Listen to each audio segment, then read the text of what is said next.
So I really came away liking my team, not to not to be biased or anything, but I did like my draft towards the top of everyone's.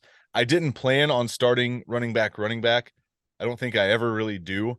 But this year, I might find myself doing it more depending on how the draft falls. I am doing another draft right now, that I did actually start running back. That's just kind of how it fell.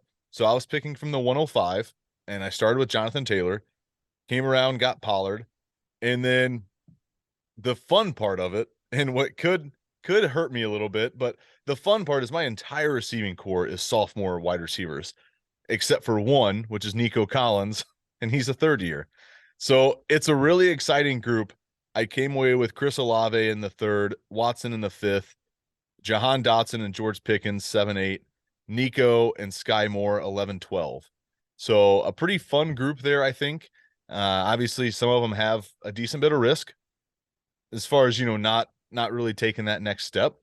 But I I don't know. In June, at least, that's really fun. And I also took 3 tight ends because it's June. So sue me. But I kind of want to break down the team, and then I'll talk about my Schultz pick a little bit. But what did you think of my team? Yeah, I mean, I love the sophomore wide receivers. I mean, we've seen that be a trend over the last probably 5 years, 4 years, where the sophomore wide receivers, that's where you really get a lot of your breakouts happening these days. Yeah. And, And they you see usually kind of, just carry good value. yeah. And a lot of these guys, I mean, like Olave, he being your wide receiver one, I don't love it as much as I would if you maybe did get Garrett Wilson. I think you were gonna take Wilson, right? In round two if he got there for you. Correct. Yeah, so like, would that have been slightly better? Like, if you would have got if you would have Garrett Wilson instead of Pollard, and then maybe it's maybe not Brees Hall because you got teammate, but maybe it's maybe Najee falls back to spot. Maybe it's ETN, maybe it's Brees Hall. But you know, do I like it a little bit better in that world where you get the different software wide receiver that everybody's in love with? Sure, but like, I love it a lot. I think there's a ton of upside with those guys, and also like with Pickens and Dotson, I actually think there's a bit of safety to them in a weird way of like I like almost more safety to those guys than Christian Watson, which is strange, Right. No, there is a decent chance that one of them is my starting wide receiver too, like every week, more so than Christian Watson, because Yeah. Watson feels so boom bust to me that I feel like he's going to be hard to know when to start him.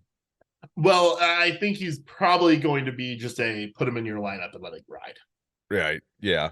And I don't mind that, take him in the middle of the 5th round with that. But hopefully you're able to get Watson in the 6th, but I do think that hype train kind of keeps him in the 4-5 range. Yeah, I agree. Yeah. But I did the gentleman drafting after me at the 106. I just have his sleeper handle, Peak FF9. He sniped me 3 times in this draft. It was very audible on my end, but it was Garrett Wilson in the second. So I took Pollard. He was my highest. I almost took Waddle there, but Pollard, I had him ranked higher, so I went Pollard. And then later in the draft, what I would have liked my draft more had I gotten Devin A-Chain in the 10th and Kendre Miller in the 12th.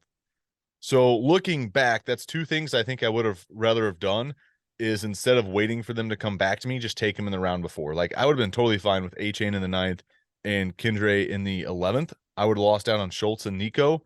I'm okay dropping the Texans there and taking the 2 running backs. I think I would have felt a lot better about it. Or at least one of the two. Yeah, well, definitely Kendre because I have Kamara. Yeah. Kamara I grabbed in the 6th round, so I felt like it was too good of a value to pass up. I wasn't necessarily, and I mean, I would have liked to taken Mike Williams there, but I planned on taking like Jahan Dotson in that next group, or if Dotson was there, maybe Traylon Burks there. So I had kind of planned a receiver there, and I didn't want to have 3 straight wide receivers off the board. So I was like, all right, if Kamara doesn't get suspended or it's only a couple games, this is an absolute steal. And so I should have just ponied up and taken Kendre Miller in the 11th and not played around and hope he made it back to me. Yeah, and that's one of those things with mocks, and we've experienced this time and time again over the years now, right? Where in June, no one's doing a real draft anyway. Like no one's doing a real, Right. redraft right now.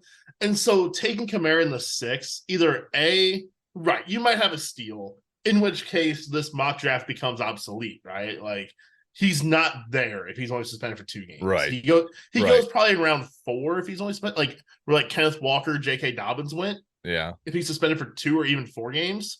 If he's suspended 6, I do think that's where he goes, and that's kind of the mode that my brain was in, and that's why I took David Montgomery straight up over him.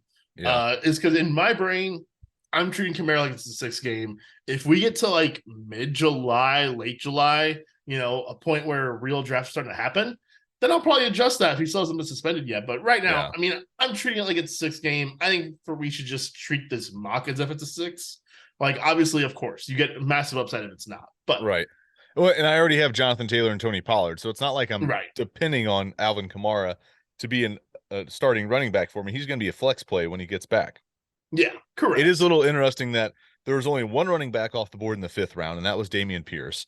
And then it swings back around in the 6th. We saw 4 go off the board in a row. Cam Akers at the 603. Then you took Montgomery, and then James Conner, and then DeAndre Swift. So 4 straight. And then Deontay Johnson went, and then I took Kamara. So Pierce, Akers, Demont, Connor, and Swift all over Kamara there. But like you said, Kamara is only going to be available there if he has the 6-game suspension. Yeah. And now, question for you. Yeah. Let's just sub in, I don't know, your favorite between Gibson, Pacheco, Rashad, and let's not even bring Javante into this because he's like Kamara in a way. So let's just say it's your favorite between those 3 guys in place of Kamara for that pick. Pass.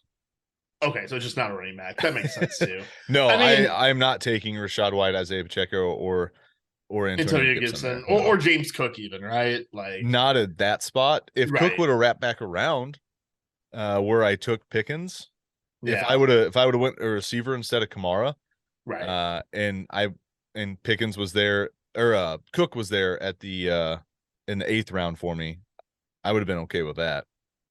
Yeah. Yeah. I do like I had 2 late running backs in this one I liked. I grabbed Tank Bigsby in the 13th, and I grabbed Abanikanda with my final pick in the 17th. I love Tank in the 13th. That's Yeah. a great pick. And I don't think he's going to be there by draft season. I think he's going to bump up to that 10-11 range. I don't quite think you're going to get 13th round Tank Bigsby. But yeah, I love that. That's what made me really feel good about my running back room was getting late Kamara, whether he has the suspension or not, and then getting Tank, and then even getting Izzy just in case, Breece is slow to come back. It kind of gives me that nice bridge, right? If Breece is slow to come back, I expect Izzy to be involved there. And by the time Breece comes back, Kamara should just about to be come back for my fantasy team. So I think that'll line up pretty nicely. So I did take the 3 tight ends. I took Dalton Schultz in the 9th round.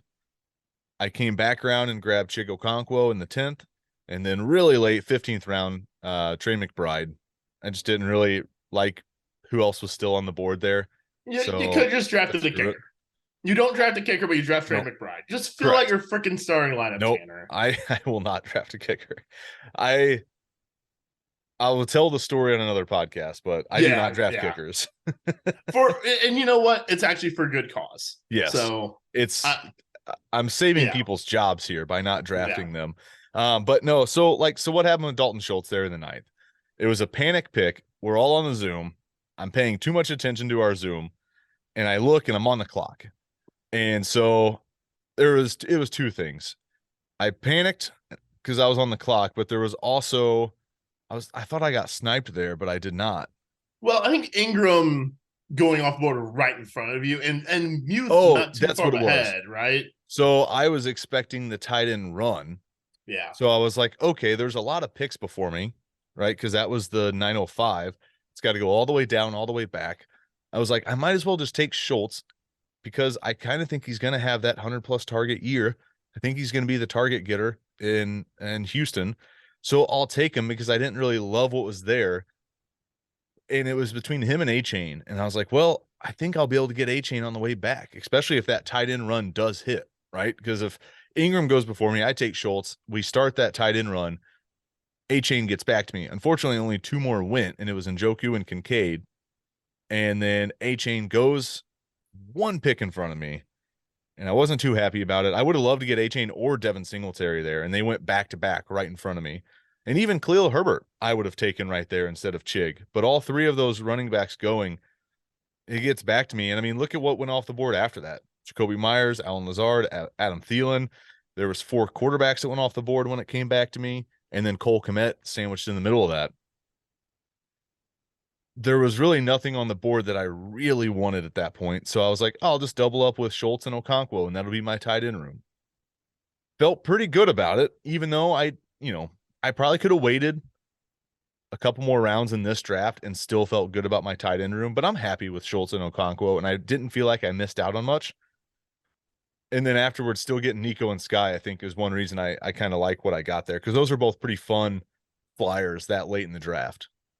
Yeah, and I'm a one tight end kind of guy. It's pretty illustriously known among my friend group that I am very like anti drafting tight ends. Just like I'm anti drafting kickers. I take one though. I have never left a draft without a tight end. No, it's like, to me personally, for your team, I would have preferred to see you go with either one of those 2 wide receivers that went next, right? Jacoby Myers or Alan Lazard, even Adam Thielen, actually, over Chig there. Because to me, like, yeah, Chig is fun and we like the upside. But what is the upside really? And I think that's something that I'm going to talk about. What is the upside really of those 3 wide receivers? Because if I'm already downgrading Devontae Adams because the quarterback room there, I don't want anything to do with Jacoby Myers. I definitely don't want anything to do with Alan Lazard. I think he's a 35 catch guy. Yeah. I think he's just a guy there. Like, yeah. And they sell him short, but I don't see him going over 50 catches. And then Adam Thielen, I just don't see the upside there.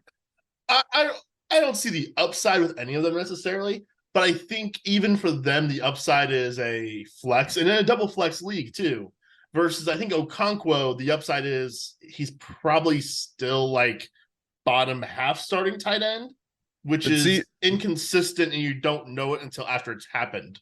So kind of the way I see it is, by going Schultz Okonkwo, I'm giving myself double chance at getting that random breakout. To get the random breakout tight end 3, tight end 4 season, that every year it's someone different. And that's what I'm giving myself a better chance to do, is get that random late tight end, because there's always one. There is always one. There is one though. Yep. And I just gave myself, I just doubled my odds of getting him. You did, and congratulations. But you also doubled your odds on, I would say the odds. And I missed out on Adam Thielen over it. Yeah, you missed out on the number 1 target getter for the Carolina Panthers. You know, a team that's got to throw a ton, right? Speaking of that, where did Terrence Marshall go? I don't think he did. Well, there we go. There's our problem. I took Mingo in the 12th. Yeah. But no, I just, to me, especially Trey McBride pick, like, just take a kicker, damn it. I will never. or take like Jeff Wilson with 3 picks later, right? Take Jeff Wilson. Take Clyde. Take Jalen Warren. I stand behind my 3 tight ends. I stand behind them. It's a complete waste to take those. Well, that's fine. Take 3 of them. And that's fine. That's fine. Yeah, it is what it is. Like, I don't know. I don't see the same level of upside with these second half tight. Like, okay, that's fine. Let's go talk about your team with Taysom Hill on it. Hey, you're darn right. My team's got Taysom Hill, and he's got a better chance of being that 10 touchdown guy than either of your 2 guys. 100% does not. But at least he's done it. Close to it, right? Yeah, and you've already contradicted yourself because you have 2 tight ends.